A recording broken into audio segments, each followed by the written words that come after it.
तुमचा मुलगा कुंभकर्णच दिसतो या विधानातील अधोरेखित शब्दाच्या नामाचे कार्य ओळखा। ठीक आहे, बघा मित्रांनो, या विधानातील नामाचं कार्य ओळखायचं आहे आपल्याला। या विधानामध्ये कुंभकर्ण हे सामान्य नाम म्हणून आलेलं आहे। मुळात कुंभकर्ण हे विशेष नाम आहे, ठीक आहे, पण या वाक्यामध्ये ते सामान्य नाम म्हणून आलेलं आहे। कोणताही मुलगा, ठीक आहे, दिसायला आवाढव्य असेल, आळशी असेल, खादाळ असेल, झोपाळू असेल तर तुम्ही त्याला कुंभकर्ण म्हणू शकता।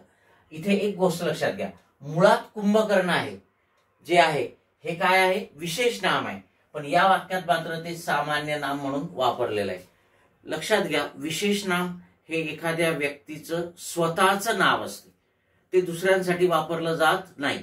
पण जेव्हा विशेष नाम हे ज्या व्यक्तीचं आहे त्या व्यक्तीसाठी न वापरता ते दुसऱ्या कुणातरीसाठी वापरलं जाते त्यावेळेला ते सामान्य नाम बनत असते।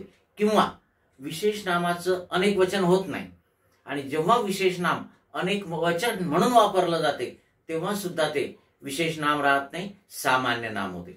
थोडक्यात विशेष नाम ज्याचं आहे त्याच्यासाठी न वापरता इतरांसाठी वापरलं तर ते सामान्य नाम होते आणि विशेष नामात अनेक वचनी करून जर वापरलं तरी सुद्धा त्याचं काय होते, सामान्य नाम होत असते। म्हणून इथे कुंभकर्ण हे सामान्य नाम म्हणून आलेलं आहे। Okay, yes.